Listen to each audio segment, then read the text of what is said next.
Hello everyone, my name is Laura and I'm here today to share a special book with you.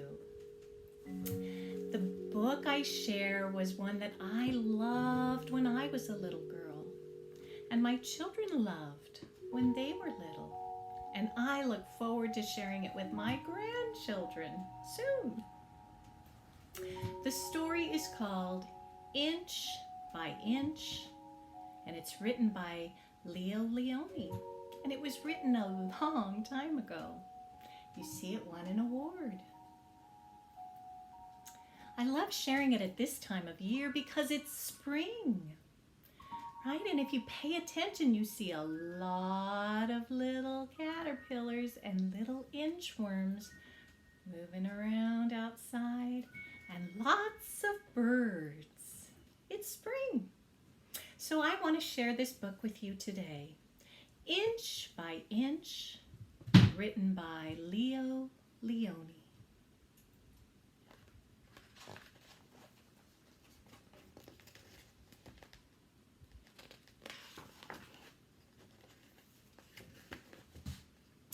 One day, a hungry robin saw an inchworm, green as an emerald, sitting on a twig. He was about to gobble him up.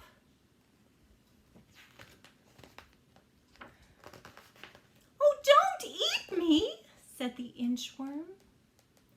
"I'm useful. I measure things."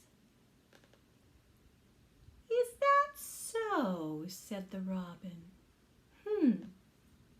Then measure my tail."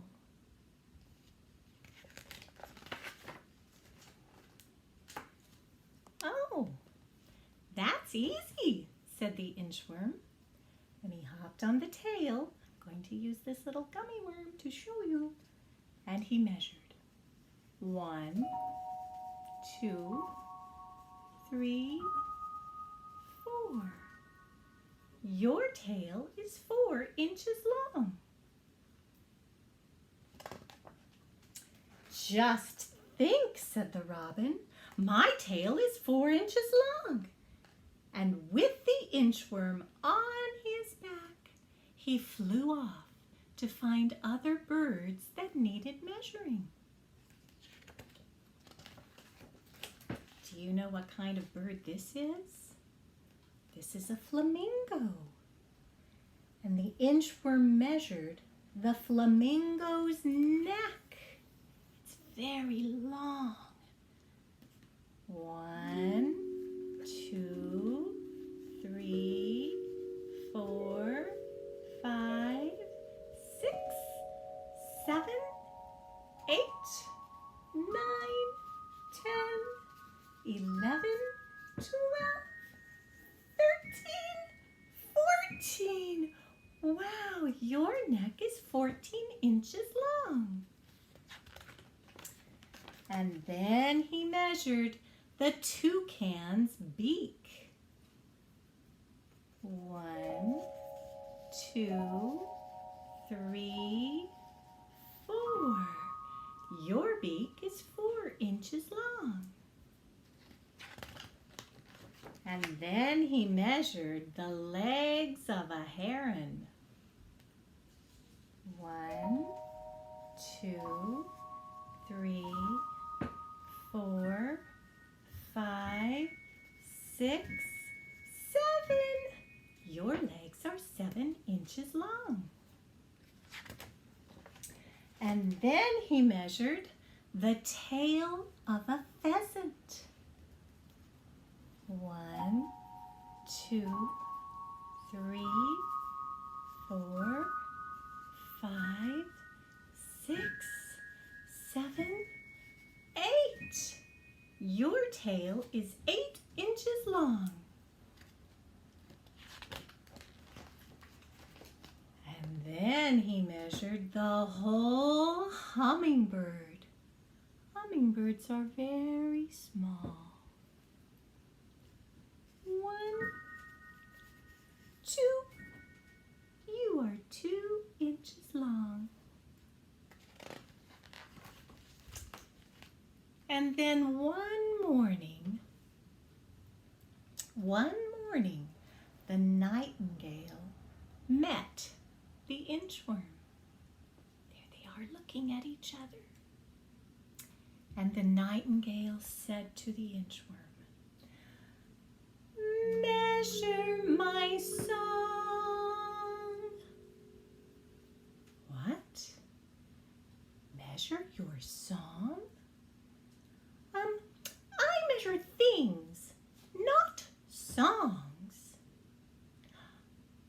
Measure my song, or I'll eat you for breakfast.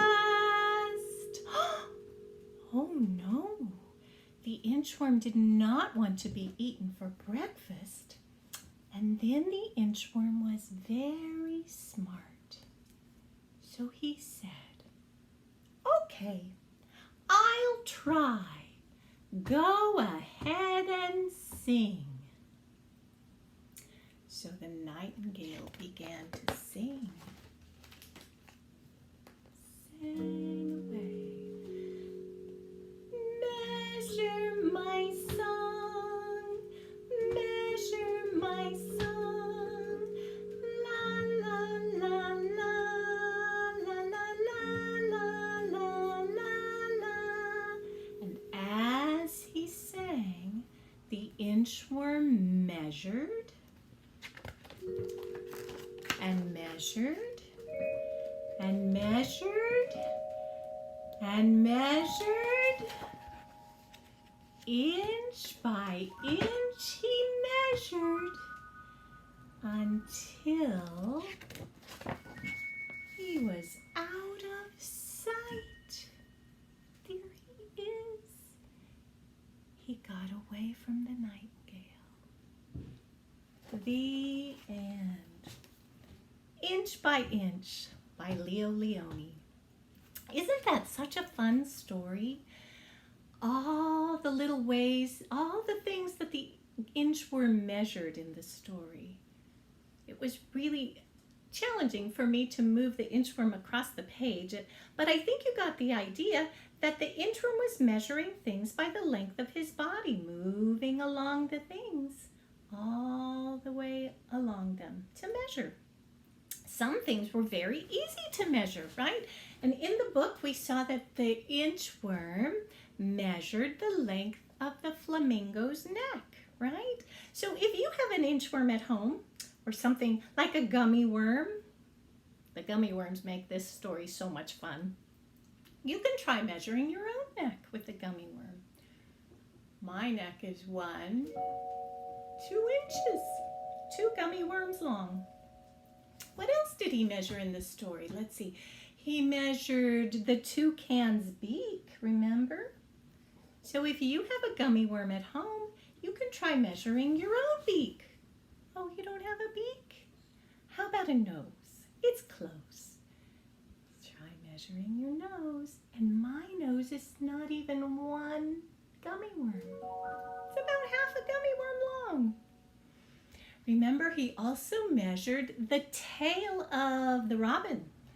And since we're not birds and we don't have tails or wings, we could try measuring our arm. So if you put out your arm and lie the gummy worm on, you can measure 1, 2, 3, 4, 5, 6, 7, 8, 9.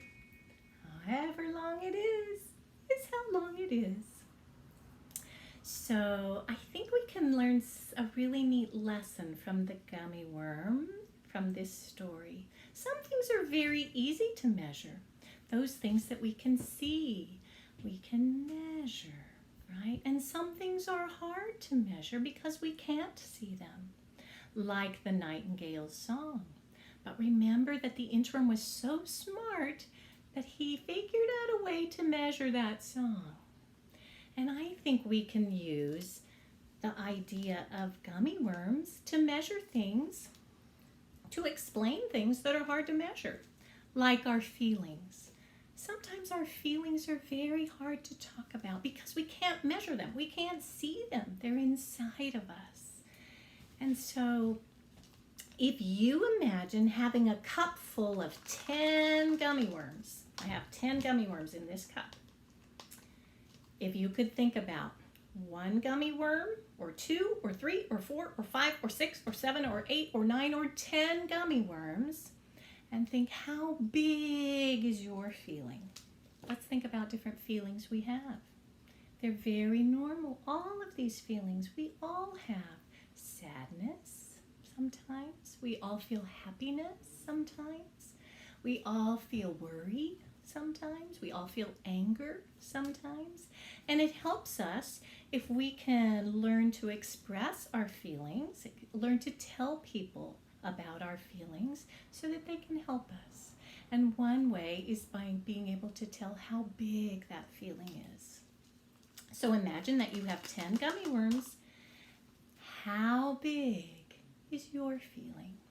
How big is your sad? How big is your happy? And I want to say that my happy is 10 gummy worms long right now because I got to share this special story with you today. It's one of my favorites. Thank you for allowing me to do that. Thank you for sharing it with me. And I hope you'll think about your feelings, how big they are, and think about sharing them with people you love because they will help you to feel better. How big is your happy? Thanks for sharing. Bye.